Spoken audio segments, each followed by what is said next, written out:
adik-adik, ketemu lagi dengan saya, Grace, dalam seri cerita Alkitab. Kali ini dengan judul Datanglah ke Rumah Kami.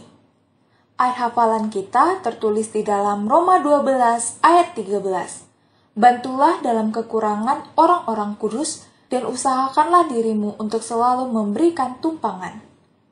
Pekabaran, aku melayani Allah ketika aku mengajak orang lain ke rumah.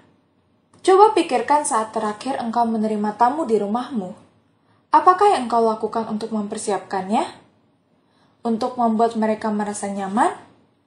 Alkitab mempunyai banyak cerita tentang orang yang mengundang tamu ke rumah mereka.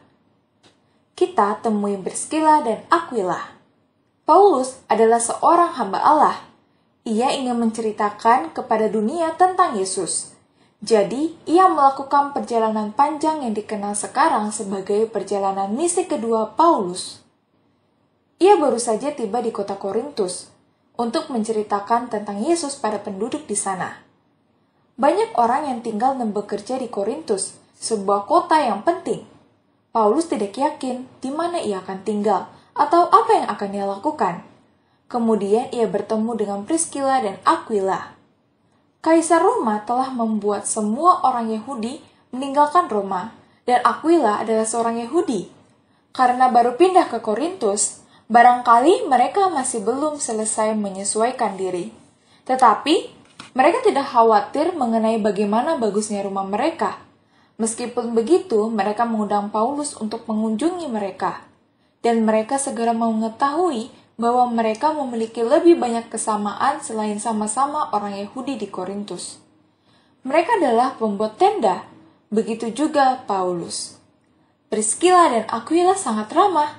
Itu artinya mereka suka mengundang orang ke rumah, membuat tamunya nyaman dan mengunjungi mereka.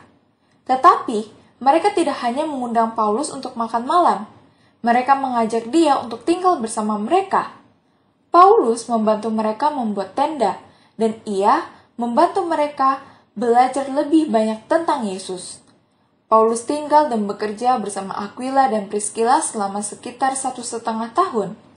Priscilla dan Aquila belajar banyak tentang Yesus dari Paulus.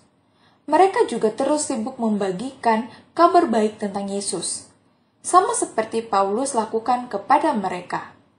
Kemudian, suatu hari tiba saatnya untuk pergi lagi, mengabarkan kepada orang di tempat lain mengenai Yesus. Mereka bertiga memutuskan untuk berlayar ke Efesus. Paulus meneruskan perjalanannya, tetapi Priscilla dan Aquila menetap tinggal di Efesus. Apolos, orang Yahudi yang lain, pindah ke Efesus pada saat yang bersamaan. Seseorang yang berpendidikan, ia mengetahui kitab suci dengan baik. Ia telah mempelajari sedikit tentang Yesus dan juga sedang membagikan apa yang ia ketahui kepada tiap orang yang ia temui. Ia bahkan mengotbahkan tentang Yesus di rumah ibadat orang Yahudi. Priscilla dan Aquila mendengarnya, dan sama dengan Paulus ketika di Korintus, mereka mengundangnya ke rumah. Mereka memberikannya makan, membuatnya merasa nyaman, dan membicarakan tentang Yesus. Priscilla dan Aquila menceritakan tentang Yesus kepada tiap orang yang mereka temui. Mereka membuat dan menjual tenda agar bisa membeli makanan dan barang yang mereka perlukan. Mereka pedagang yang baik. Tetapi di atas semuanya itu, Priscilla dan Aquila dikenang atas keramah tamahan mereka. Mereka melayani Yesus dan orang lain dengan mengundang mereka ke rumah. Mereka menunjukkan kasih Allah dalam kehidupan sehari-hari.